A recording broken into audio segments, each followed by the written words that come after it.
Dans cette présentation, nous essayons de répondre à la question, est-ce que la description des événements, dans les hadiths, correspond aux traces géographiques et archéologiques que nous avons aujourd'hui?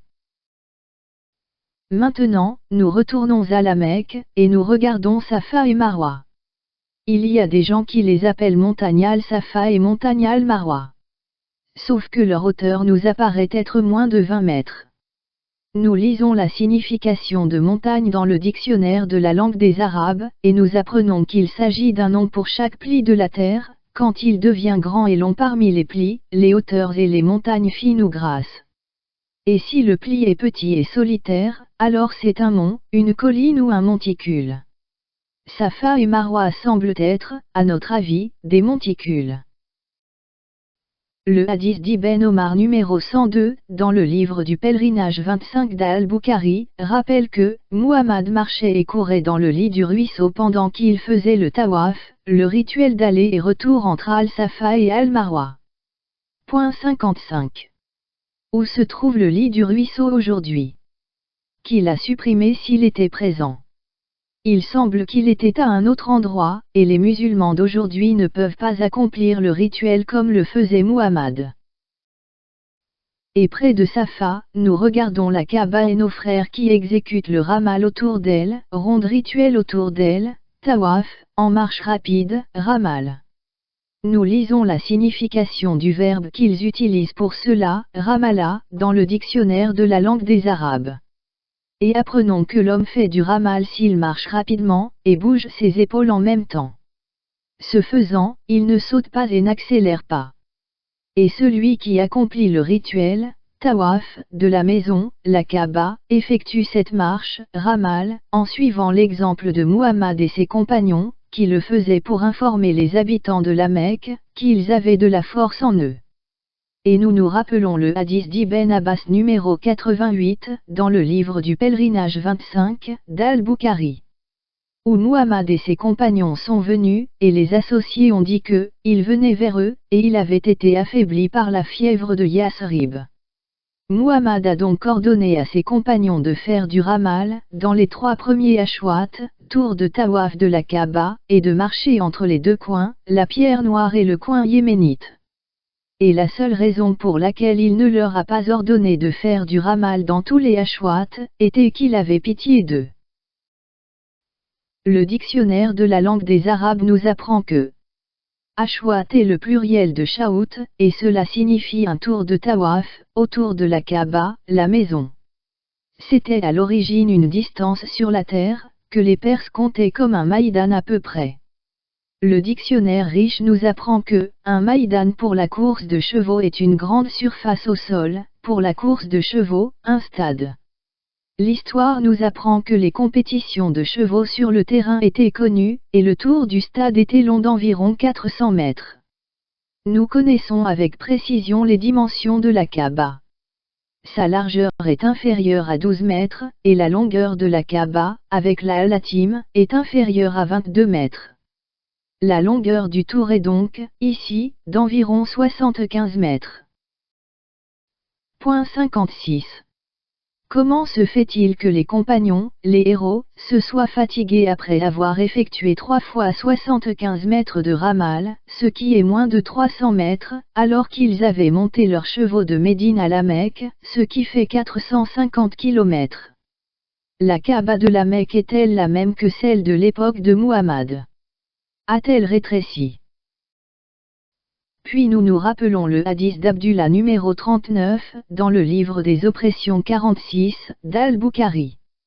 Où Muhammad est entré à la Mecque le jour de la conquête. Il y avait 360 idoles de pierre autour de la maison, la Kaaba.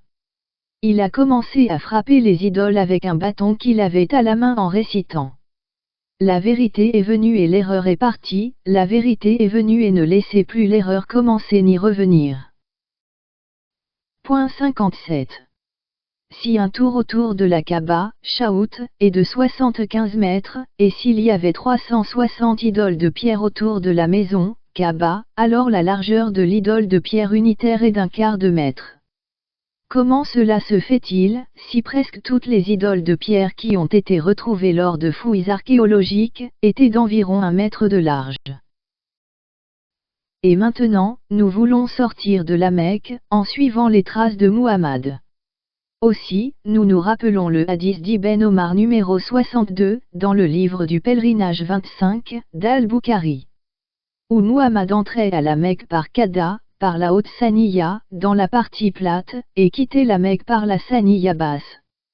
Et le hadith d'Aïcha, numéro 64, dans le livre du pèlerinage 25, d'Al-Bukhari, où Muhammad est entré à la Mecque, l'année de la conquête, par Qada, et est sorti par Quda. Nous cherchons donc la Saniya basse à Quda. Nous avons appris qu'elle était située à Al-Laït, au sud d'Al-Haram. Cependant, nous n'avons trouvé aucun obstacle que la route doit emprunter, afin qu'elle soit le passage d'une Saniya. Nous n'avons donc pas pu sortir de la Mecque comme l'a fait Muhammad. Point 58. Comment se fait-il que la région de la basse Saniya ait disparu? Quelqu'un a-t-il détruit l'obstacle et privé tous nos frères musulmans de pouvoir suivre les traces de Muhammad, en sortant de la Mecque? Ce n'est pas raisonnable. Par conséquent, l'emplacement de la Mecque aujourd'hui, est-il le même que celui où se trouvait la mosquée sacrée, la Kaaba, à l'époque de Muhammad? Ensuite, nous nous rappelons le hadith de Nafi 243, dans le livre du pèlerinage 25, d'Al-Bukhari, où Ibn Omar avait l'habitude de dormir à Ditoua, entre les deux Saniyas. Ensuite, il entrait par la Saniya qui se trouve dans la Haute-Mecque. Et d'après les hadiths 60 et 62, on comprend qu'il faisait cela pour suivre l'exemple de Muhammad. Nous nous rendons donc au puits de Ditoua. Nous voulons suivre les pas d'Ibn Omar vers la Saniya, qui est située dans la partie supérieure de la Mecque. Ce faisant, nous constatons qu'il existe un passage du puits au Haram, qui est direct. Nous apprenons que la Saniya de Qada est aujourd'hui connue sous le nom de Ria al-Ujoun, et qu'elle sépare Jabal Kaikan de Jabal al-Ujoun, et qu'elle mène à Al-Batea, au niveau du cimetière des habitants de la Mecque. Point 59.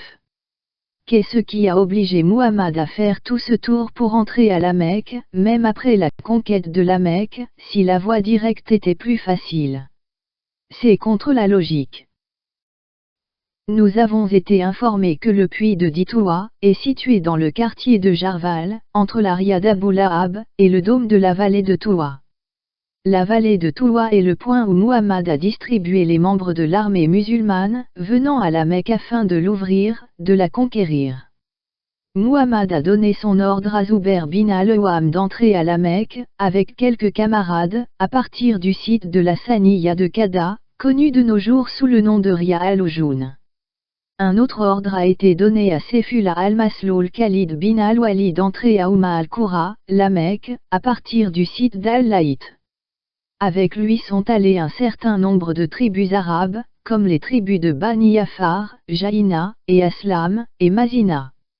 Le site d'Al-Laït est situé au bas de la ville de la Mecque.